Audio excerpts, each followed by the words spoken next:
Hello, my name is Ed Kressy. This is me as a kid. No, wait a minute. That's not me. That's my former dog, Mickey. We'll come back to him. This is me as a kid, outside my family home. Life had given me many opportunities. Can you guess where I ended up?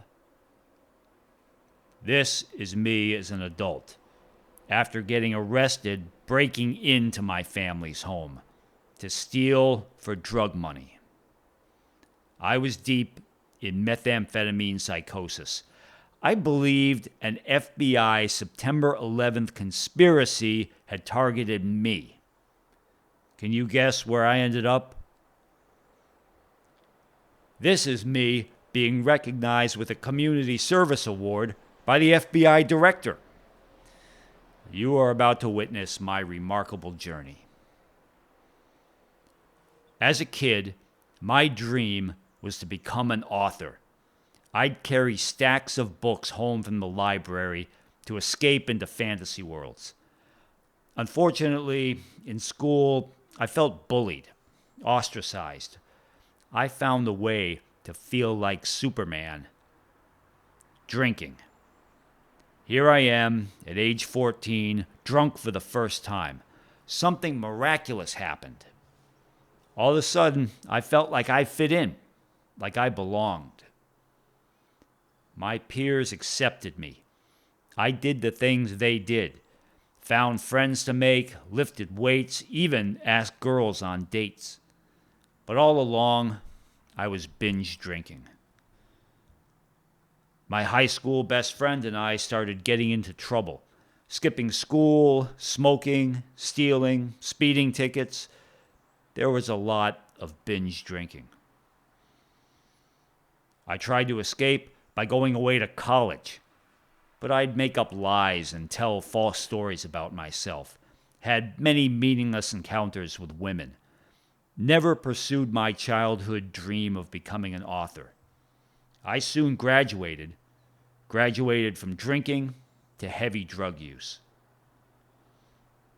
After college, I chose the safety and security of a career with a successful firm that treated me well. But to compensate for abandoning my dream, I started binge using meth almost every weekend. To compensate for my partying, I trained in kickboxing. I went to Bangkok and trained alongside professional fighters. A Muslim man I'll call Omar became my good friend. Here's where the story starts to take a drastic turn. I began using meth almost every day and experienced psychosis. I believed my friend Omar had also been known as this man, Saitam al-Sukami, 9/11 hijacker. I believed Omar had been an undercover counterterrorism operative and that the FBI targeted me because I knew too much. Or I believed the FBI recruited me as a counterterrorism operative. I had a lot of symptoms of methamphetamine psychosis.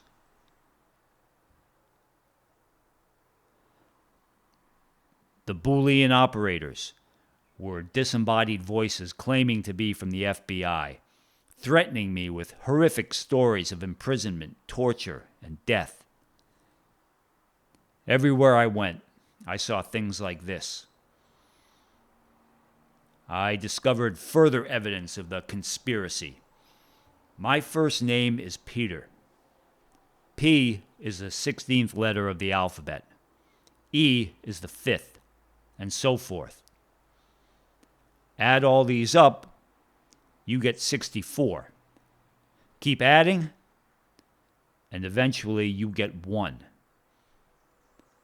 Do the same math with my date of birth, you get 2. With my social security number, you get 3.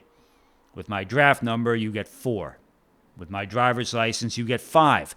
My unique identifiers in the order they were assigned add sequentially. To me, this proved the FBI conspiracy went back to before I was born.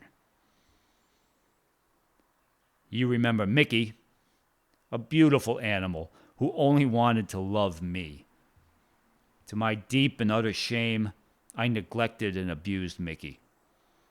I left him home alone as I spent my time and all my money on meth, strip clubs, and pornography. A good friend sent me this picture from a porno website. I believed it was a doctored picture of me. The room was meant to look like my parents' living room. The pictures of dogs were meant to send me messages about Mickey. I believed this picture from the Sports Illustrated swimsuit issue was a doctored picture of me. See this map on the wall? It's of an island in the Bahamas. In reality, the 9/11 hijacker Seitan al-Suqami had tried to go to the Bahamas. The story of my friend Omar obsessed me. Had he really been an undercover counterterrorism operative? I was certain that if I could just figure out the truth about Omar and solve the 9/11 conspiracy, everything would be okay. I repeatedly contacted the government. I showed up at the FBI offices high on meth and submitted documents like this. And this. And this. And this.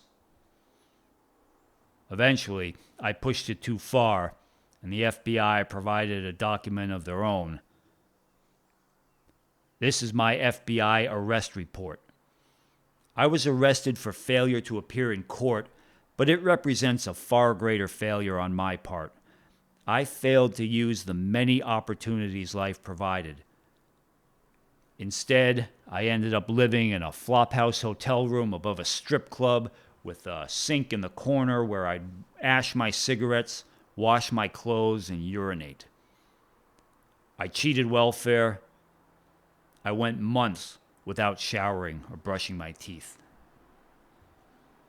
One night, I found myself in a hotel where a stranger's wedding reception was taking place. In the previous years, I'd been invited to 5 weddings, 10 of my closest friends. Can you guess how many of those weddings I showed up to? 0. That night, I quit meth for good. Yet just because you're done with drugs doesn't mean drugs are done with you. For many years after quitting meth, I struggled with severe mental health challenges. Fortunately, I was shown a path to what I call the 3 S's. When I pursued spirituality, service to others, and self-improvement, God sent extraordinary people to help me. You are about to meet some of them. The remarkable Marks Kazanov became my mentor. Marks is a retired, successful businessman, civil rights leader, and worked extensively in service to men incarcerated in San Quentin State Prison. When he and I met, Joe Alioto and his amazing wife Erica were expecting their first child, running a political campaign, and juggling careers. Still, they adopted me into their family and encouraged me to pursue my dream of becoming an author. Joe went on to work for the U.S. Department of Justice. The Men of Tiger's Cave meditation group literally saved my life. They instilled in me spiritual beliefs that convinced me not to commit suicide. Jeremy Brown coached me to earn an instructor certification in Krav Maga, the self-defense system. Danny Zelig and his community supported me as I transformed my instructor certification into service to others. A Boys and Girls Club allowed me to become a volunteer coach, helping kids develop self-confidence. Along with the Boys and Girls Clubs, I was allowed to become a volunteer first responder for the fire department, a volunteer disaster preparedness instructor for the Red Cross, and perform a fitness fundraiser for the nonprofit Wounded Warrior Project. Defy Ventures is a nonprofit delivering entrepreneur and employment training to currently and formerly incarcerated men and women. The amazing Catherine Hoke left a successful career in venture capital to start Defy. Catherine and her team allowed me to graduate Defy's program. Thanks to Defy, I got the chance to deliver talks for Google, Cisco, LinkedIn, and MIT. Defy provided me the opportunity to compete in business pitch competitions. All the competitors pictured here are or were successful entrepreneurs, and all are formerly incarcerated. Curtis Norris served a decade in prison after causing the death of a friend while he, Curtis, was under the influence of drugs. Today, Curtis runs a business he launched through Defy. Stephanie Chow, a leader in Toastmasters, introduced me to the incredible Ernest Kirkwood. Ernest served 29 years in prison, and today he helps others re-entering society following incarceration. Together, we launched a Toastmasters-style meeting in a women's unit of county jail. Thanks to wonderful people and organizations, I was able to start piecing my life back together. Incredibly, I was allowed to become a volunteer for the FBI. I volunteered training unarmed self-defense to members of the FBI SWAT team. Eventually, the FBI provided me a different type of document. This is my diploma from the highly selective FBI Citizens Academy, signed by the FBI director. He requests I serve as an ambassador for the FBI. Imagine me, an ambassador for the FBI. Anything is possible. I formed connections with humans in blue uniforms, some of whom you will meet now. You might not guess from his appearance, but Kevin Martin was a cop. He used to organize groups of his fellow officers to cook meals for children they'd visit in cancer wards. Kevin befriended me and introduced me to some of his colleagues. Edie Lewis took time to connect with me on a human-to-human level. When Edie was a girl, police saved her mom's life when Edie's stepfather tried to murder her mom. Edie decided then to become a cop. She specialized in helping youth. Troy Pele took time to connect with me on a human-to-human level. Troy grew up nearly homeless. As a cop, Troy goes out of his way to help homeless people. Renee Pagano had once arrested me back in 2004. Today, Renee and I are friends. I even wrote about our friendship for the Washington Post. Thanks to these and others in law enforcement, I became a volunteer, assisting law enforcement better serve communities affected by incarceration and addiction. Along the way, I was allowed to serve other, just as remarkable humans in blue uniforms. These men are known as Mavericks. They're enrolled in Hustle 2.0. Like Defy Ventures, Hustle 2.0 delivers in-prison training in entrepreneurism and employment. They allowed me to volunteer inside prisons. Mavericks took time to connect with me on a human-to-human level. They have been labeled by society as being among the very worst of the very worst, convicted of violent crimes, affiliated with street gangs. But these men are some of the best human beings I know. They shared their stories with me. They joined gangs to feel like they fit in, like they belonged. The same reasons I had started drinking. But whereas my peers growing up were smoking and skipping school, the Mavericks' peers were committing violent crimes. Like me, the Mavericks did what their friends did. But whereas I ended up going to college, the Mavericks ended up in places like solitary confinement. Still, the Mavericks' dedication to life transformation inspires me to further share my story in service to others. My fellow volunteers inspire me. Shelley Winter served a year in federal prison. Now she works for Microsoft and has delivered a TEDx talk. Roy Bellotti is an executive at a recruiting firm that helps people with criminal histories gain employment. I kept piecing my life back together. At this point, allow me to say something very important. We do not condone every action taken in the name of law enforcement, any more than we condone the actions of people who, like me, hurt others through our poor choices. Yet cops and incarcerated people taught me, behind bars and behind badges beat the hearts of human beings. Society works best when we look past uniforms, whether worn by people in prison or by people who are police. Behind the walls of our jails and prisons, we can find human beings who truly deserve to be walking our streets free. Behind the wheels of our squad cars, we can find human beings who truly deserve to be entrusted with protecting our streets.